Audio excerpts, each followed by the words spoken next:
பத்திரிகையாளர் இருக்கீங்க, நம்ம நண்பர்கள் நிறைய பேர் இருக்காங்க. அங்கே வந்துட்டு மொத்தங்கம்மான்றது பேசுங்க, வெளியே பேசுங்க. ஒரு மேடை நகரிங்கன்னு ஒன்றும் இல்லையா? குறைந்தபட்சம் நகரிங்க வேணாமா? ஒரு மேடை பேசுகிற பேச்சா? உங்களுக்கு பெண் குழந்தை இருக்குது, பெரிய குடியார மாதிரியும் படுத்து கிடந்தான் பாலா, அவன் தான் பாலான்றது. இங்கே வந்து இளையராஜர் வந்து அவன் தான் இளையராஜன்றது. யாரா நீ? நீ என்ன அவ்வளோ ரெப்பாட்டாக்கிற தமிழ் சினிமாவில்? எனக்கு ஒன்றுமே புரியல. அனைவருக்கும் வணக்கம். இந்த மேடைக்கு நான் வந்ததுக்கு காரணமே சுசி தான், தப்பி சுசி தான். இல்லை தப்பின்னு நிறைய பேர் சொல்லி எல்லாத்தையும் தம்பின்னு கூப்பிட்றாங்க. இப்போ அப்புறம் வர அப்புறம்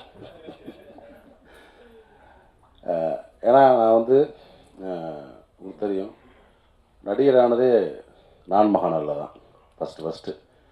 ஸோ என் வாழ்க்கை, என்னுடைய வாழ்க்கை தரம்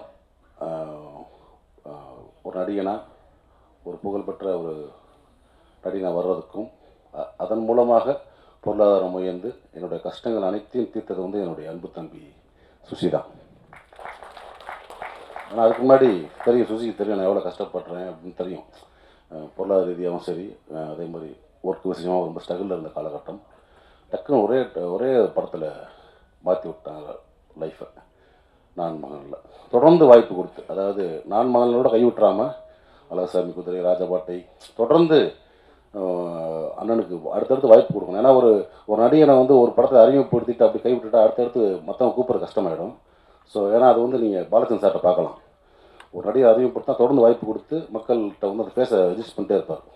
ஸோ அந்த மாதிரி வந்து என்னை வந்து தொடர்ந்து வாய்ப்புகள் கொடுத்து ரெஜிஸ்ட் பண்ணி என்னை வந்து ஒரு நடிகனாக இன்றைக்கி நான் நல்லா இருக்கேன்னா அதுக்கு வந்து எனக்கு மனசார சொல்லுவேன். நானும் என் குடும்பமும் எப்பயுமே வந்து சுசிக்கு நன்றி கடனாக இருக்கும்.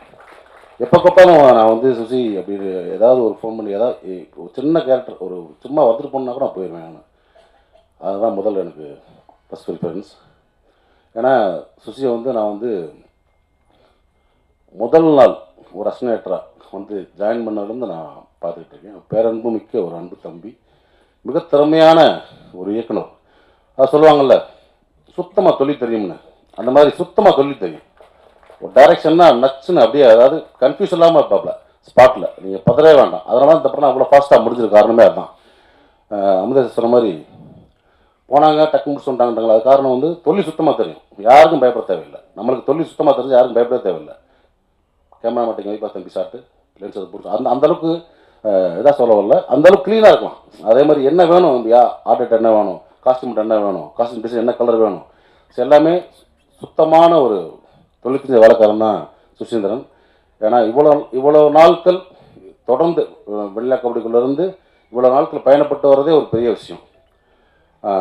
மீண்டும் வந்து அதே மாதிரி இப்போ வந்து 2K கிட்ஸ் வச்சு எடுத்த மாதிரி இன்னும் வந்து பெரிய பெரிய கதாநாயகங்களை வச்சு அது திரும்பவும் ஒரு பெரிய கம்பேக்காக வந்துடுவாப்புல. அதுக்கான அத்தனை தகுதியும் திறமையும் வாய்ந்தவன் தான் என்னோட அன்பு தம்பி சுசி. அதே மாதிரி இந்த படத்தில் எனக்கு தெரிஞ்சவங்க நிறைய பேர் நடிச்சிருக்காங்க. தம்பி பாலசரவணன், இயக்குனர் முருகானந்தம், வினோதரி மேடம், அதே மாதிரி இசையமைப்பாளர் ஐயா இமானவர்கள், தந்தையன் சார், இவங்கெல்லாம் எனக்கு தெரிஞ்சவங்க. எனக்கு தெரியாதவங்க, பழக்கமில்லாதவங்க நிறைய பேர் அறிமுகமாயிருக்காங்க. ஹீரோ உட்பட மீனாட்சி தெரியும் எனக்கு இவங்க. ஸோ எல்லாருக்குமே பெரிய ஒரு வாழ்த்துக்கள்.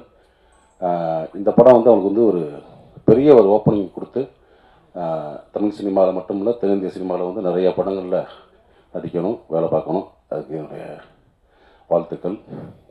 இந்த மேலே பார்த்திங்கன்னா ரொம்ப ஒரு அமைதியாக, ஒரு ப்ளசண்ட்டாக, எல்லாருமே ஒரு பாசிட்டிவாக, ஒரு அன்பாக பேசுகிறாங்கல்ல. சமீபத்தில் ஒரு மேடையில் பாத்தல் ராதா படத்தில் ரொம்ப அநியாயமாக அக்கிரமாக இருக்குது மேடையில் மிஸ்கின் பேசினாலாம். அவ்வளோ வல்கராக பேசணும் அவசியமே கிடையாது. இயக்குனர் தான் என்ன வேணால் பேச முடியாதுல்ல. அந்த மாதிரி எனக்கு ரொம்ப வீடியோ பார்த்தேன், ரொம்ப நம்மளுக்கு தலைக்குனிவாக இருந்துச்சு. தமிழ் சினிமா வந்து இந்திய சினிமாவில் வந்து ஒரு பெரிய மதிக்கக்கூடிய ஒரு இடத்துல இருக்குது தமிழ் சினிமா.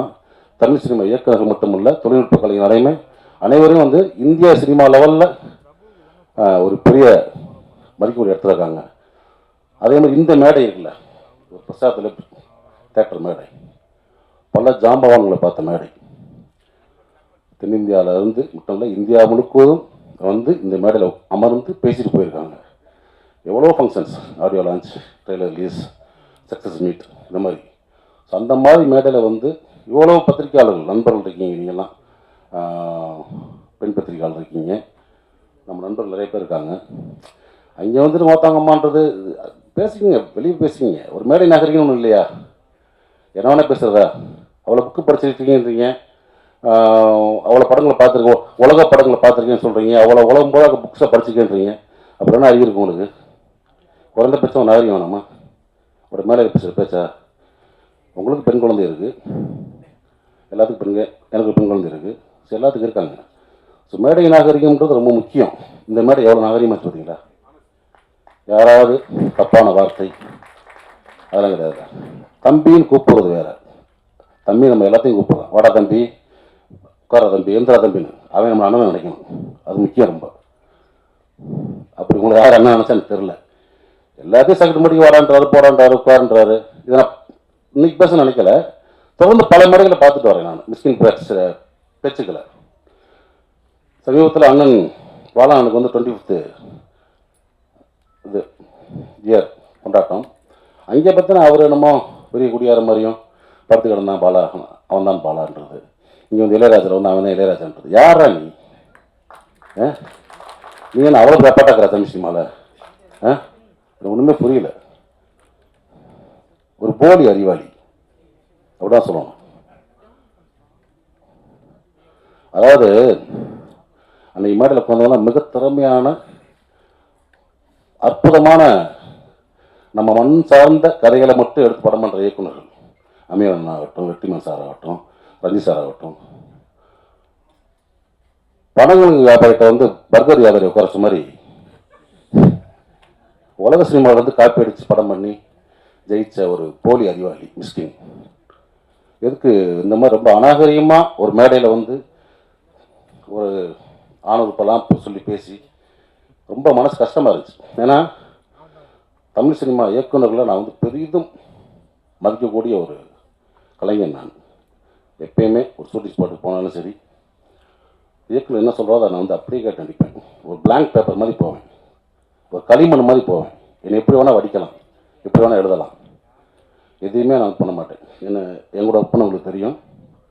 அதே மாதிரி ப்ரொடக்ஷன் சரி மற்ற விஷயம் நம்ம அந்த டார்ச்சர்லாம் பண்ணக்கூடிய ஆட்சி கிடையாது. ஏன்னா நம்ம கீழேருந்து வந்திருக்கோம், ரொம்ப கஷ்டப்பட்டு ஒரு இடத்துக்கு வந்திருக்கோம். தமிழ் சினிமாவையும் தமிழ் சினிமா இயக்குநர்களையும் பெரிதும் மதிக்கக்கூடிய ஒருத்தன் தான். ஆனால் அந்த மேடை எனக்கு வந்து ரொம்ப அருவருப்பாக இருந்துச்சு. ஸோ மிஸ்கின் அவர்களே, நீங்கள் தம்பியாக இருக்கலாம், அண்ணனாக இருக்கலாம், இல்லை என் ஒத்த வயதாக இருக்கலாம், சினிமா சொல்லுவாங்கள்ல, உங்கள் அம்மா எங்கள் அம்மா இல்லை சினிமாடான்னு, சினிமா இது. நீங்கள் வந்து ஒன்றும் ஒரு ட்ரெண்ட் செட்டர் ஃபிலிம் பண்ணினா நீங்கள் வந்து ஜெயிக்கலை. குத்தாட்ட பாடல்கள், ரொம்ப சாதாரண கதையில் எடுத்தால் ஜெயிச்சிருக்கீங்க. நீங்கள் சுசிந்தன் மாதிரி ஒரு மண் சார்ந்த வெண்ணிலா கப்பலில் எடுத்தோம், அமீர் அண்ணன் மாதிரி ஒரு பருத்திவரன் எடுத்தோம், ரஞ்சி சார் மாதிரி ஒரு மெட்ராஸ் படம் எடுத்தோம், பாலான மாதிரி சேது படம் எடுத்தோம், பாலாசித்தல் மாதிரி ஒரு காதல் படம் எடுத்தோம், ஒரு கிழங்கு மாதிரி தோண்டி எடுத்து நீங்கள் படம் பண்ணல. வெளிநாட்டு படங்களுடைய முகத்தில் அதோடைய ஷார்ட்ஸை காப்பி பண்ணி, சீன்ஸை காப்பி பண்ணி ஜெயிச்ச ஆள். ஸோ நீங்கள் வந்து ஒரு போலி புத்திசாலி, அதை நான் வச்சுக்கிட்டு பிறகு இன்னும் பல முறை நீங்கள் பேசலாம், கொஞ்சம் நாகரிகமாக பேசுங்க. ஏன்னா நீங்கள் உட்காந்துருக்க மேடைகளில் பெரும் கலைஞர்கள் உட்காந்துருப்பாங்க. அன்றைக்கெல்லாம் மேடையில் சொல்கிறார், வெற்றிமாறனையும் ரஞ்சித் அமீர் இந்த மற்ற குடியார்கள் நீ பார்த்தீங்களா, ஊற்றிங்க கேவலமாக இல்லையா? எத்தனையோ பேர் குடிக்காமல் இருந்துடலாம், குடிப்பழக்கம் இல்லாத இருக்கலாம். மேடையில் எப்படி பொத்தாம சொல்கிறீங்க? ஏற்கனவே சினிமாக்காரனே கிளுகிளுன்னு தான் இருக்குது, பார்க்குற பார்வையே வேறு மாதிரி இருக்குது.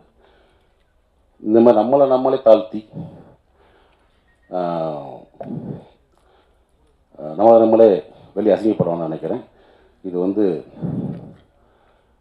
என்னுடைய மனக்குமுறல். ஏன்னா இப்போயும் சொல்கிறேன், தமிழ் சினிமா இயக்குநரில் பெரிதும் மதிக்கக்கூடிய வணங்கக்கூடிய ஒருத்தன் நான்.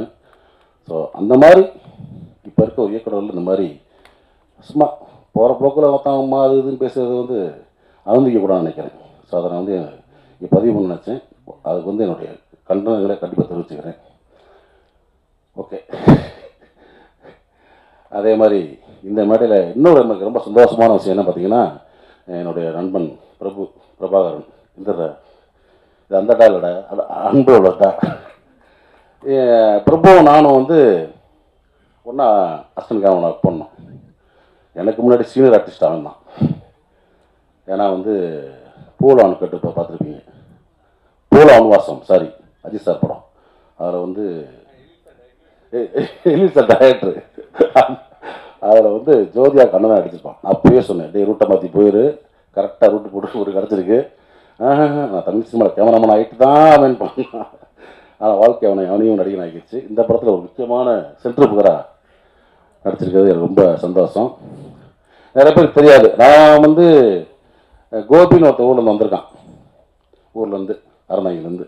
ரூம் போவேன், இப்போ பார்த்து படுத்துக்கிட்டே இருப்பான். டேய் என்னடா அவன் படுத்துக்கிட்டே இருக்கான், உரான்னா அவன் தான் தம்பி. ஸோ பிரபு தம்பி அறியப்பட்ட கோபி பின்னாடி நீயான கோபி ஆனார். நீயான கோபியோட அண்ணன் பிரபு. நான் வந்து ரொம்ப டக்குன்னு ஆர்டிஸ்ட் ஆகிவிட்டாப்புல சுசி. ஆனால் அவன் இன்னும் வரணும், எனக்கு ரொம்ப சந்தோஷம். இப்போ வந்து ஏன்னா டிவி சீரியல் பண்ணிகிட்டு இருக்காப்புல, திரைப்படங்களில் நிறைய படங்கள் நடிக்கணும், எனக்கு அதான் ரொம்ப சந்தோஷம். அதனால் இன்னும் நிறையா பண்ணு தம்பி, இது உண்மையான தம்பி, சரியா? ஓகே, அனைவருக்கும் என்னுடைய வாழ்த்துக்கள். ஏதாவது தவறாக பேசியிருந்தால் பத்திரிகையாளர்கள் நண்பர்கள் மன்னிச்சுங்க. தேங்க்யூ.